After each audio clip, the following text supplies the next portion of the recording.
Assalamualaikum warahmatullahi wabarakatuh. Di sini saya akan menjelaskan materi tentang fungsi audit internal dan piagam audit internal.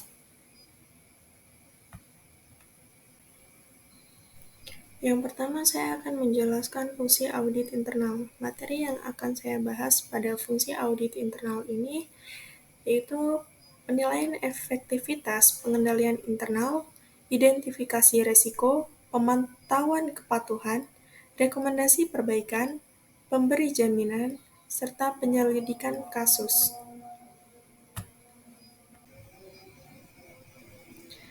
Pengendalian efektivitas pengendalian internal. Audit internal bertujuan untuk mengevaluasi efektivitas sistem pengendalian internal pada suatu organisasi yang dapat mencakup suatu penilaian terhadap prosedur, kebijakan, dan praktis bisnis yang ada.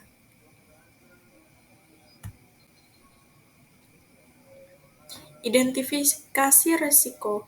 Fungsi audit internal dapat membantu dalam mengidentifikasi potensi risiko yang dapat mempengaruhi pencapaian tujuan pada suatu organisasi. Hal ini dapat melibatkan penilaian terhadap berbagai aspek, seperti keuangan, operasional, dan kepatuhan.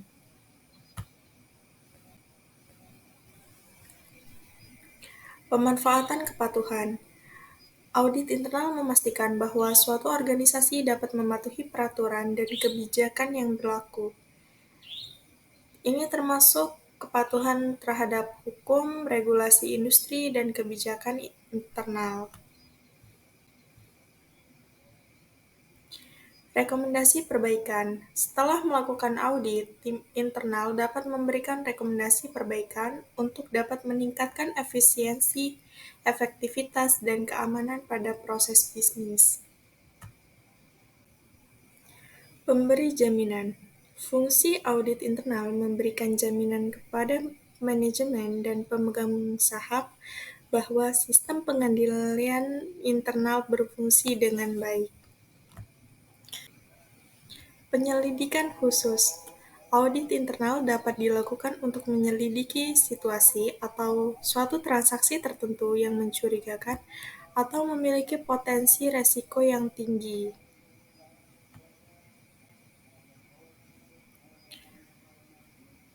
Selanjutnya saya akan menjelaskan beberapa pembahasan tentang piagam audit internal, yaitu yang mencakup tujuan audit internal, ruang lingkup audit, tanggung jawab dan kewenangan, metodologi audit, pelaporan hasil, dan kerjasama dengan pihak eksternal.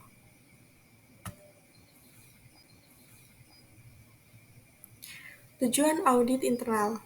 Menjelaskan tujuan umum dari fungsi audit internal dan bagaimana berkontribusinya terhadap pencapaian tujuan pada suatu organisasi.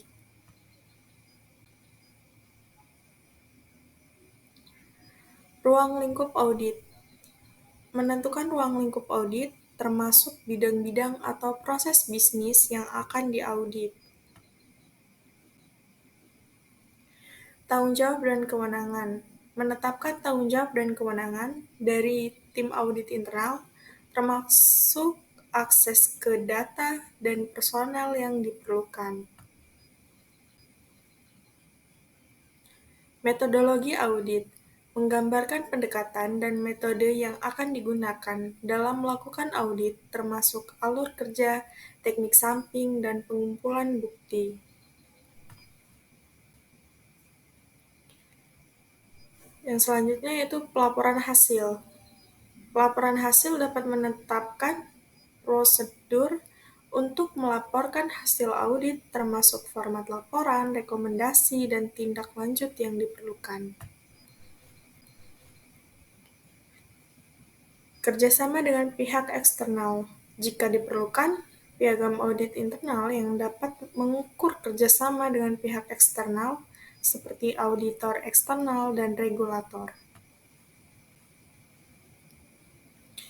Evaluasi dan peningkatan berkelanjutan dapat menyertakan proses evaluasi dan perbaikan berkelanjutan untuk memastikan efektivitas fungsi audit internal. Sekian penjelasan dari saya. Terima kasih. Wassalamualaikum warahmatullahi wabarakatuh.